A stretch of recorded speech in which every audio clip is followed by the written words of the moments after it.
Hey guys, it's me, Brixton Kyber, back with another video. And how are you all doing? Now I know, this might be a shocker, I'm actually back and I'm making videos again.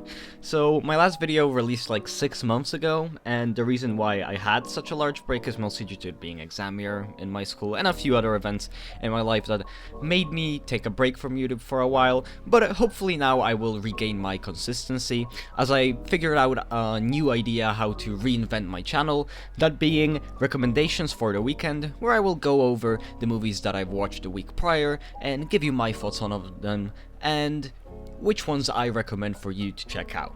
So without any more stalling, let's begin. I will release these videos hopefully every Friday. So last week I watched a total of 17 films. Now the main reason why the number is so big this week is mostly due to me having an operation in the hospital to do with my tendon, and that basically made me stuck at home for the entire week. So I had a lot of time to really watch the movies that I wanted to watch for the past year.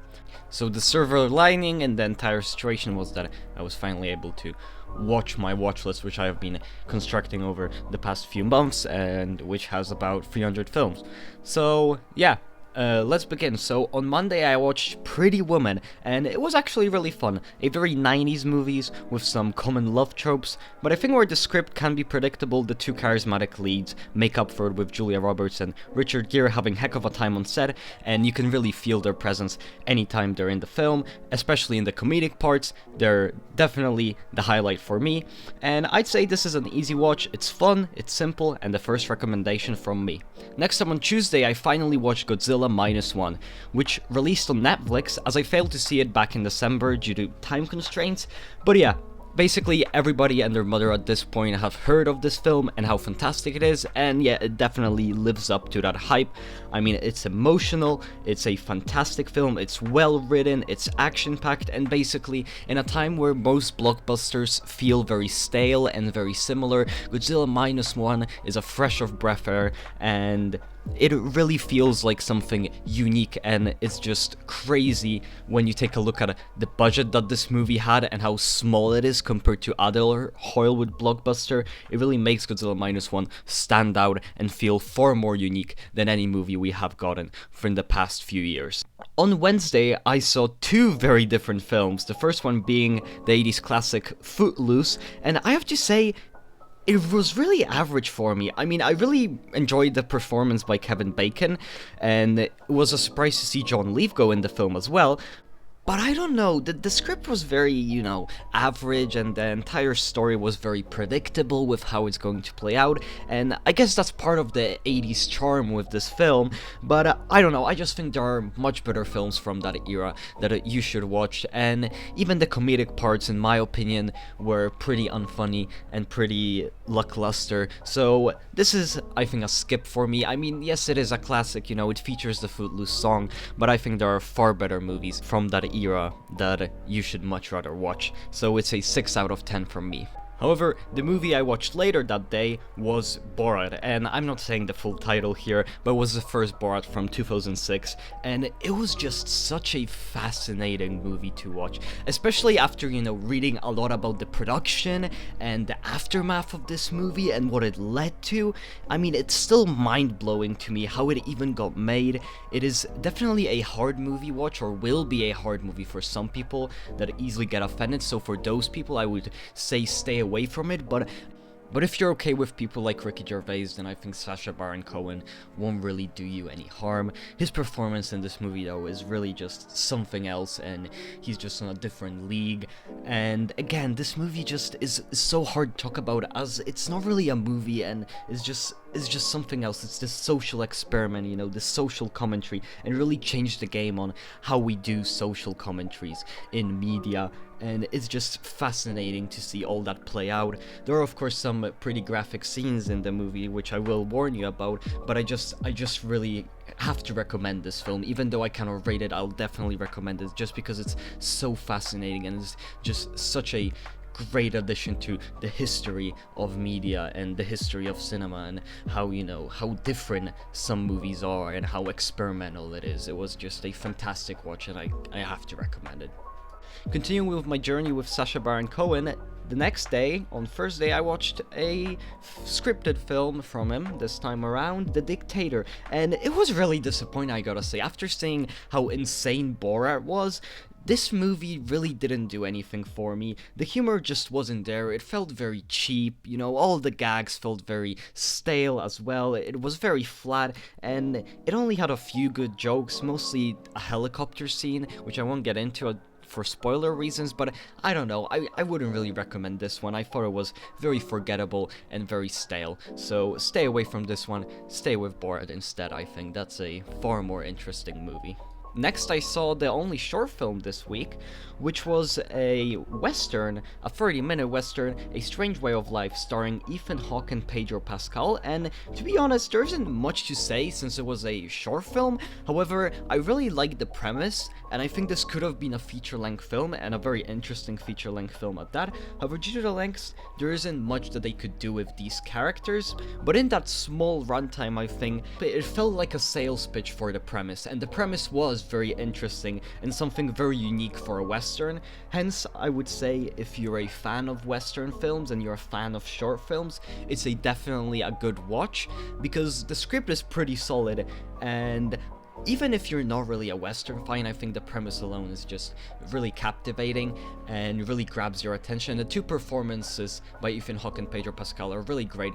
I also think it was fitting to watch this movie in June, with it being Pride Month and the gay relationship being the main aspect of the film.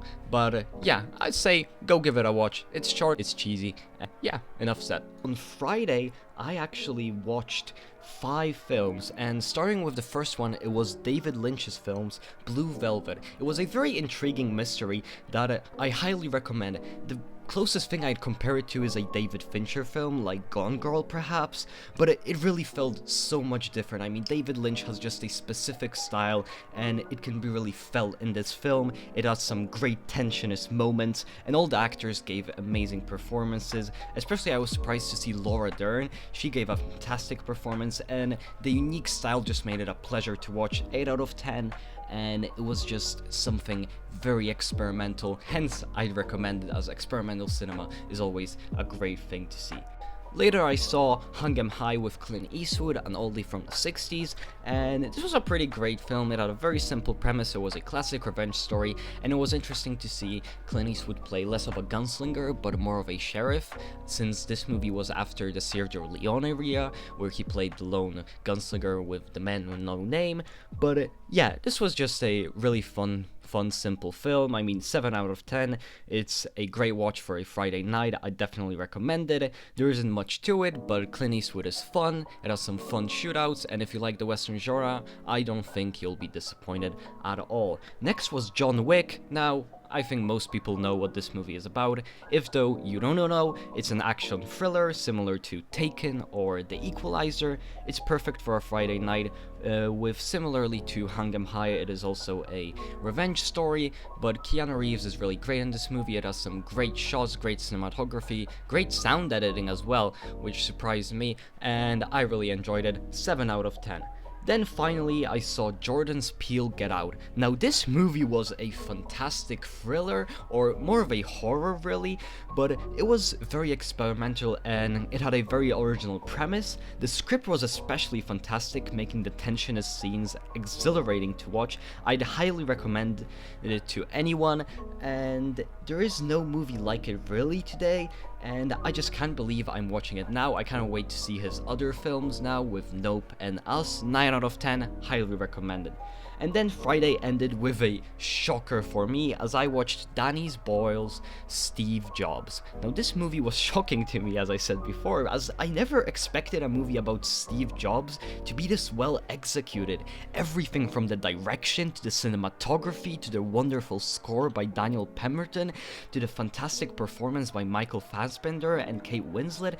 And this was really one of the best Michael Fassbender performances in his career, I would say. You can just tell everybody gave 100%. The movie is mostly just long dialogue scenes, but they're excellently written, and it's no exception as they were written by Aaron Sorkin, who might have wrote the best script of last decade with The Social Network.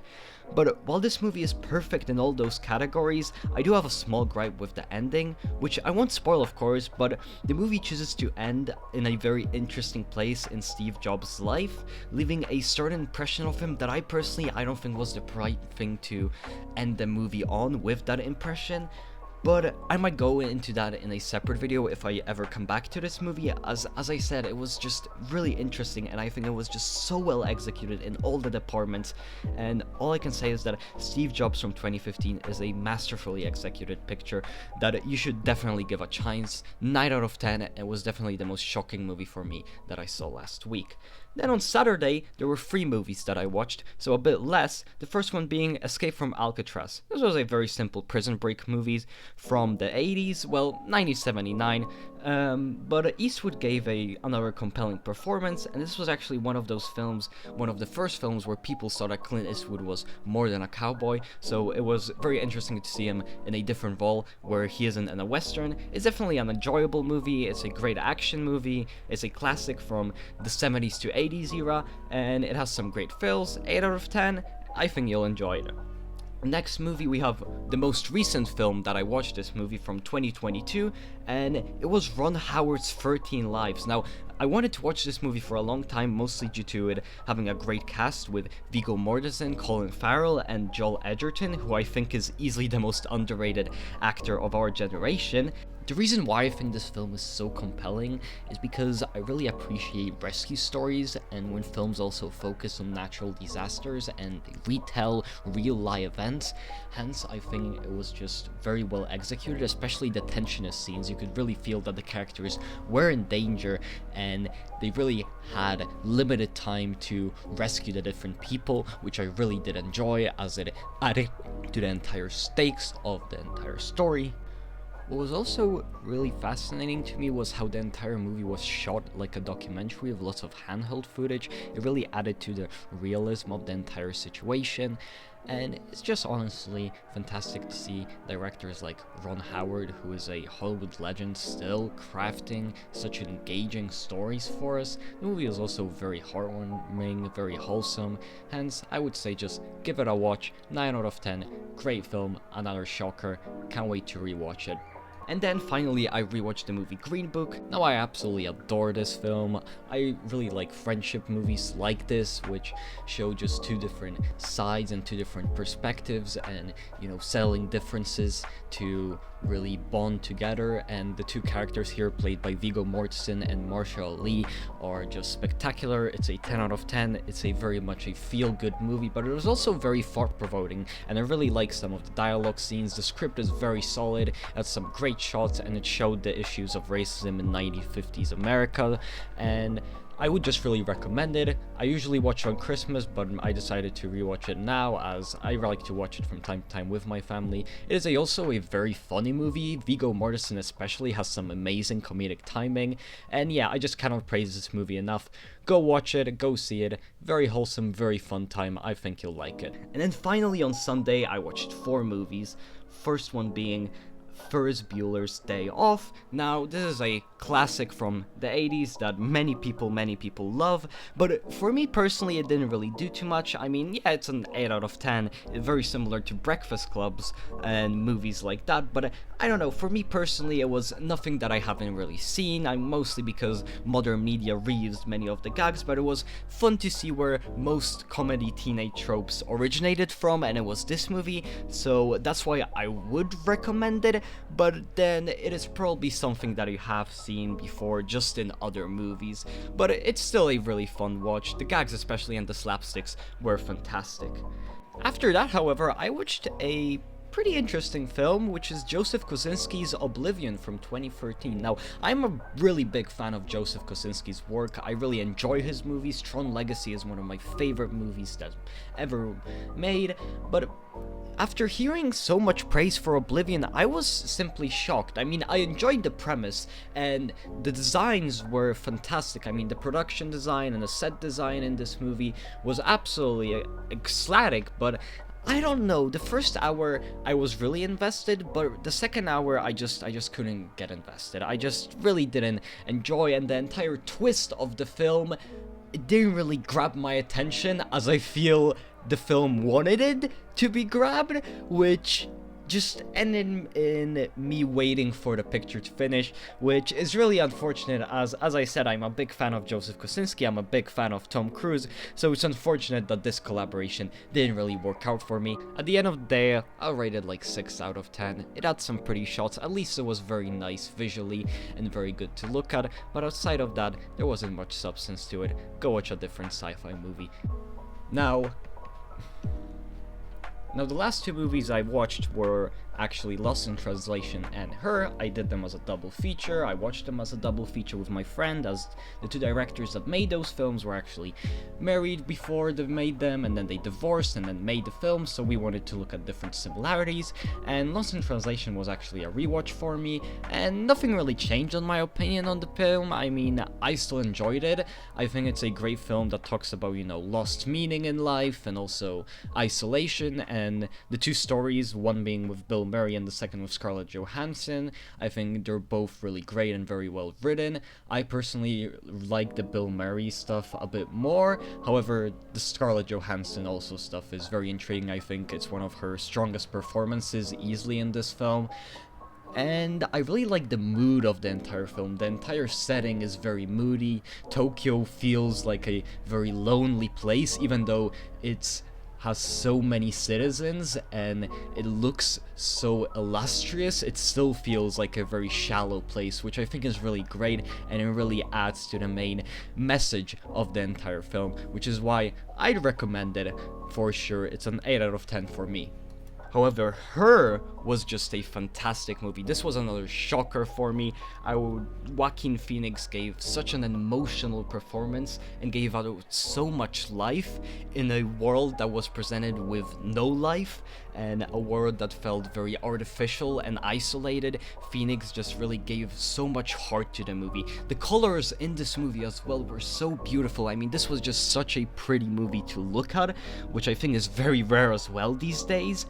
However, this movie really is quite old, as it's almost a decade old, more than a decade actually, but it was a just fantastic surprise. It was also very sad till the end. However, I personally really just enjoyed it, and I would definitely recommend it. 9 out of 10, it just exceeded my expectations. I would never think that this story could have been so emotional as it was presented.